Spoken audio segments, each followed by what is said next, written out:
देश की सियासत में कुछ आदतें समय के साथ नहीं बदलती। बस मंच बदल जाता है, देश बदल जाता है और हाथ में माइक आते ही भारत को कटघरे में खड़ा करने की स्क्रिप्ट दोबारा चालू हो जाती है। इस बार जर्मनी की धरती, विदेशी श्रोता और फिर वही हुआ।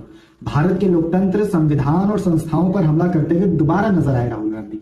हाल ही में राहुल गांधी जर्मनी के दौरे पर थे, जहां बर्लिन में उन्होंने कहा कि भारत में लोकतंत्र खतरे में है, संस्थाओं पर सरकार का कब्जा है, चुनावी प्रक्रियाओं में गड़बड़ी है, संविधान की आत्मा खत्म की जा रही है।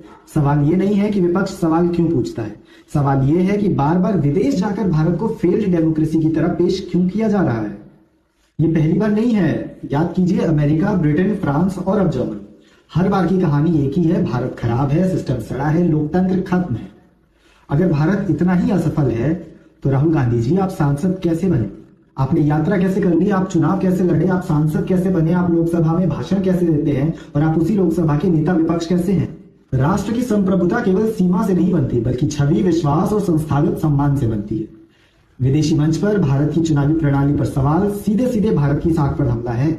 और जब यह हमला देश के अंदर नहीं बल्कि विदेशी तालियों के बीच किया जाए तो उसे आलोचना नहीं, राजनीतिक गैर जिम्मेदारी कहते हैं। लेकिन लोकतंत्र बचाने के लिए क्या देश की इज्जत गिराना जरूरी है? क्या संविधान की रक्षा विदेश में रोना रोकर होती है? सच्चाई यह है कि जो नेता देश में भरोसा नहीं जीत पाते, वो विदेश में बयान जीतने निकल पड़ते हैं। राहुल गांधी की ये कोई राजनीतिक रणनीति नहीं है, बल्कि एक खतरनाक आदत है। भारत की आंतरिक राजनीति को वैश्विक पटल पर बदनामी में बदल देने की उनकी आदत। लेकिन जाते जाते इस मुद्दे पर हम बस अब इतना ही कहना चाहेंगे कि जो अपने घर की दीवारें दूसरों के सामने गिराता है, इतिहास उसे सुधारक नहीं, जिम्मेदारों की सूची से ही बाहर कर देता है। जय हिंद।